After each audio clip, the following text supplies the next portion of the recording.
Um tema controverso que não raro desperta paixões. Um tema que já foi tabu em eleições, mas com o tempo passou a ser mais discutido abertamente pelos candidatos. Alguns a favor, outros contra. Um tema que mobiliza políticos, empresários, mercado financeiro e imprensa. Um tema que volta à baila agora, neste meio de ano, estimulado por editorial de jornal e declaração presidencial, depois de meses protagonizando a agenda do governo do maior estado do país. Eu sou o Conrado Corsaletti e este aqui é o Durma com Essa, o podcast de notícias do Nexo.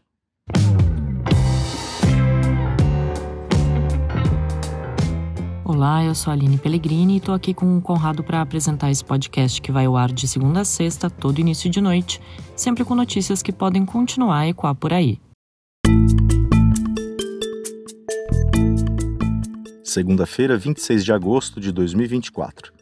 Dia em que o presidente Luiz Inácio Lula da Silva chamou de crime de lesa pátria a venda da Eletrobras, estatal de energia cujo controle acionário passou para as mãos do setor privado durante o governo do antecessor. Cometeram um crime de lesa pátria contra o povo brasileiro, entregando uma empresa dessa magnitude que poderia estar. Se não fosse a Eletrobras, a gente não tinha Belo Monte, a gente não tinha Santo Antônio, a gente não tinha Giral. Então, esse negócio de destruir tudo que o Estado pode fazer, achando que o setor privado é melhor, é mentira. O setor privado tem que ser bom e o Estado tem que ser bom. Eu não quero Estado máximo nem Estado mínimo. Eu quero um Estado que cumpra com a sua função de Estado. E a função de Estado é fazer com que todos possam participar das coisas que esse país consegue produzir. O Lula estava num evento em Brasília depois da reunião do Conselho Nacional de Política Energética. Nesse trecho do discurso, ele cita as usinas hidrelétricas inauguradas nos governos anteriores do PT. Usinas, aliás, bem problemáticas do ponto de vista ambiental e também de geração de energia, que em muitos momentos fica abaixo da capacidade instalada. Mas o presidente, como você ouviu, está citando esses projetos bilionários como um investimento estratégico do Estado, ou seja, do poder público.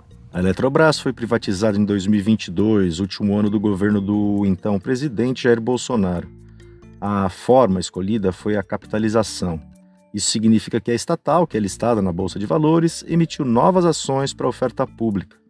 Com a venda desses novos papéis a diferentes acionistas, a participação do governo federal ficou diluída.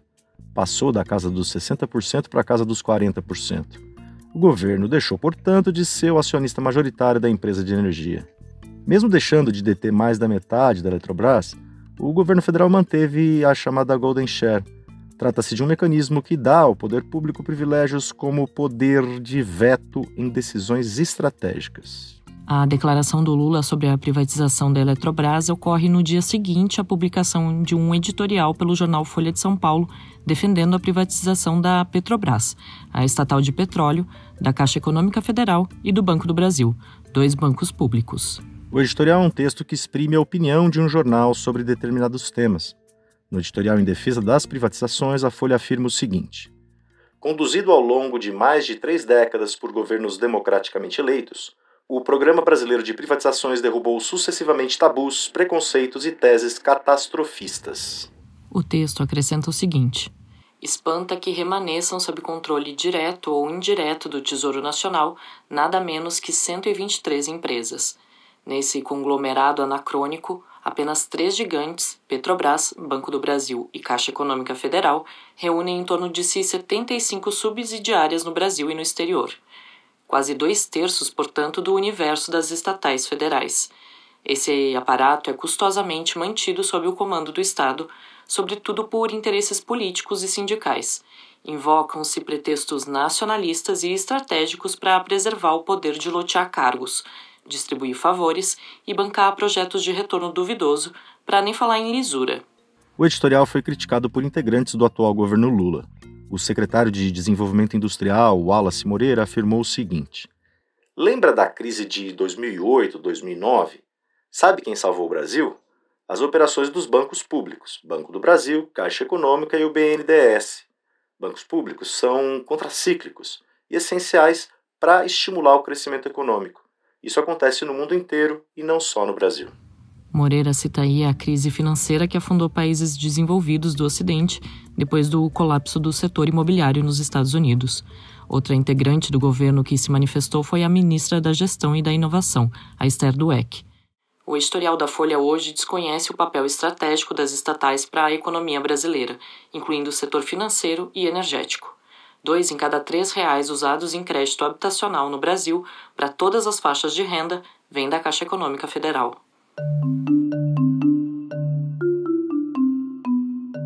O processo de repasse de empresas ou serviços públicos ao setor privado se chama desestatização. Mas, por convenção, a palavra geralmente usada no debate público é privatização. Tecnicamente, a privatização é apenas uma das formas de desestatização. Existem vários modelos. Tem a privatização clássica, com a venda total ou parcial de ativos. O Estado pode vender o ativo inteiro ou então usar um modelo de capitalização, como na Eletrobras. Tem a concessão, que ocorre quando o governo cede a uma empresa o direito de explorar determinada atividade por um prazo pré-estabelecido. Um exemplo é o dos serviços de distribuição de energia elétrica. Em São Paulo, eles são prestados pela empresa italiana Enel. Tem também as parcerias público-privadas, as chamadas PPPs, quando o empreendimento é levado adiante por meio de uma cooperação entre o governo e a iniciativa privada. Alguns exemplos são a administração do estádio do Mineirão, em Minas Gerais, e a linha 4 amarela do metrô de São Paulo. O debate que volta à baila agora, no âmbito nacional, foi intenso no primeiro semestre de 2024 em São Paulo, por causa da venda das ações da Sabesp, a Companhia de Saneamento Estadual. O repasse da empresa ao setor privado foi avalizado pela Assembleia Legislativa. Mais de 300 municípios com contrato com a empresa também aprovaram o negócio nos meses seguintes. No modelo escolhido pelo governador Tarcísio de Freitas, ex-ministro de Bolsonaro filiado ao Partido Republicanos, a gestão paulista vendeu papéis no mercado para diminuir sua participação na empresa, assim como aconteceu com a Eletrobras. A ideia de privatizar a principal empresa de saneamento do estado enfrentou uma série de resistências. Em geral, os críticos à privatização dos serviços de saneamento questionam a ideia de deixar a operação da água e do esgoto nas mãos de uma empresa que é movida por interesses particulares e não públicos. Outra crítica diz respeito à possibilidade de aumento de tarifas. No caso da Sabesp, se argumenta ainda que a companhia dá lucro e que, portanto, não seria desejável que o governo repassasse ela ao setor privado. Outro raciocínio diz respeito ao fato de que centenas de cidades pelo mundo vêm reestatizando os serviços de saneamento. Houve críticas ainda quanto à falta de concorrência no processo complexo de definição da acionista de referência. Quanto ao fato de que a Equatorial, que virou esse acionista de referência, ser uma empresa com pouca experiência na área de saneamento. Quanto ao preço das ações ofertadas abaixo do negociado anteriormente na Bolsa. E quanto ao processo em si, tocado de forma acelerada na visão de pesquisadores da área. Do outro lado do debate, os principais argumentos em favor de privatizar o saneamento dizem respeito à eficiência de gestão e à capacidade de investimento. Quem defende isso costuma dizer que o setor público não tem os recursos necessários para expandir a rede a ponto de atender às necessidades da população e universalizar água e esgoto.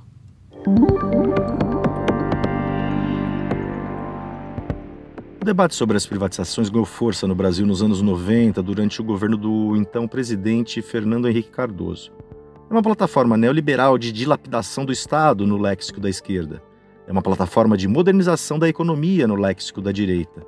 O fato é que o Brasil passou a conviver com esse debate desde então, incluindo desestatizações realizadas nos governos Lula e Dilma Rousseff. Mas politicamente a palavra privatização foi um tabu por muitos anos, especialmente em eleições. O PSDB de Fernando Henrique passou anos na defensiva em relação ao tema. Isso porque a venda de estatais nunca foi muito bem vista pela população. Candidatos tucanos a presidente depois do FHC sempre fugiram do tema.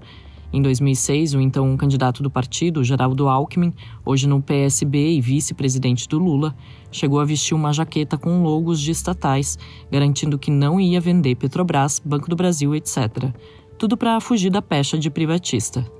Por muitos anos, pesquisas do Instituto Datafolha apontaram para um índice de 70% de brasileiros contrários à venda de estatais. Em 2014, o Aécio Neves, então candidato do PSDB à presidência, deixou de se esquivar do tema. Passou a defender as privatizações. O Brasil começou a viver naquele ano uma longa recessão após crises externas e o fracasso da nova matriz econômica da Dilma Rousseff. A petista foi reeleita, mas a crise recrudesceu. Somada aos escândalos da Lava Jato e a um Congresso hostil, a recessão impulsionou o impeachment da Dilma. Daí veio Bolsonaro com o seu posto Ipiranga Paulo Guedes, prometendo arrecadar 1 trilhão em privatizações. O número do ministro da Economia bolsonarista nunca se concretizou, mas ele vendeu estatais, como a ABR Distribuidora e a Eletrobras. A venda da estatal de energia, aliás, foi a maior privatização brasileira desde a Telebrás, empresa de telecomunicações, que foi repassada ao setor privado em 1998 no governo FHC. Um novo levantamento do Datafolha realizado em 2023 mostrou uma queda acentuada da rejeição dos brasileiros às privatizações. Os 70% foram caindo até atingir 45% no primeiro ano do terceiro mandato do Lula. Ainda continua sendo a maior parte da população, porque o índice de quem é a favor foi de 38%. As privatizações ainda vão despertar muito debate, com políticos defendendo a atuação do Estado em setores estratégicos e com políticos defendendo a redução do Estado como forma de dinamizar a economia. O tema, porém, não deve ficar debaixo do tapete. Vide as declarações do Lula nesta segunda-feira. Vide as ações em São Paulo do Tarcísio de Freitas, potencial candidato da oposição contra o PT nas eleições presidenciais de 2026. O Durma com essa volta já.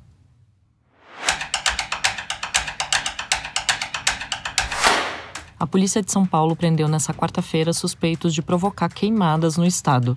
A fumaça decorrente desses incêndios virou um problema para a atmosfera. A Mariana Vick escreveu sobre o tema.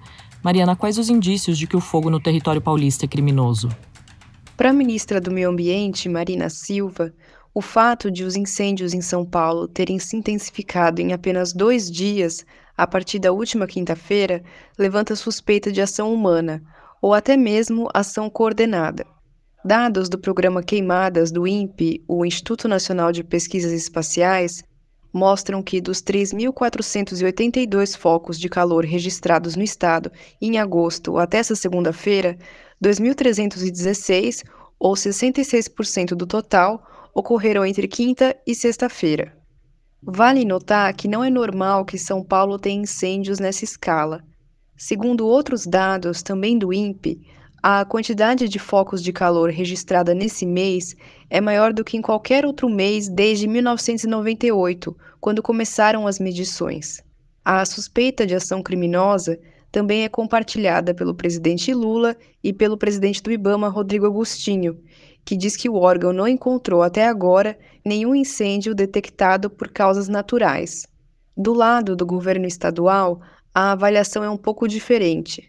A gestão de Tarcísio de Freitas, que prendeu os 3 suspeitos, diz que o Estado não vai tolerar delitos desse tipo, mas, ao mesmo tempo, não vê até agora sinais de uma ação orquestrada. E, Mariana, como os governos estão respondendo a essa ação no campo, para além das prisões? O governo de São Paulo determinou que a Defesa Civil instaurasse um gabinete de crise emergencial e passou a monitorar o interior do estado no fim de semana, como parte da Operação São Paulo Sem Fogo. Também decretou situação de emergência por 180 dias nas áreas de 45 cidades paulistas por causa dos incêndios florestais. Outra medida adotada foi enviar ajuda humanitária para os desabrigados. Já do lado federal, a Polícia Federal investiga as causas dos incêndios. O IBAMA também diz que há cerca de 3.000 brigadistas em todo o Brasil trabalhando para combater os focos de fogo, que também atingem regiões do Pantanal e da Amazônia. O governo federal diz ainda que vai trabalhar com os estados no combate aos incêndios. O texto da Mariana você lê no nexojornal.com.br. E você sabia que tem curso novo no Nexo? O jornalista João Paulo Charlot, que já foi nosso repórter especial, vai dar aulas sobre a história e a aplicação das regras que regulam os conflitos armados. Também temos turmas abertas para cursos sobre como ler e fazer gráficos, com a mentoria do Gabriel Zanlorenzo, nosso editor de gráficos. Os cursos são online e cada um tem 4 horas de duração. Assinante do Nexo tem desconto. E dá também para contratar cursos sob demanda para empresas e organizações. Entra lá no nexojornal.com.br/cursos para conhecer mais. Das privatizações de volta à baila aos incêndios pelo Brasil, durma com essa. roteiro, produção e apresentação de Conrado Corsaletti, edição de texto e apresentação de Aline Pellegrini, participação de Mariana Vick, produção de arte de Mariana Simonetti e edição de áudio de Pedro Pastoriz. Termina aqui mais um Durma Com Essa. Amanhã tem mais. Até!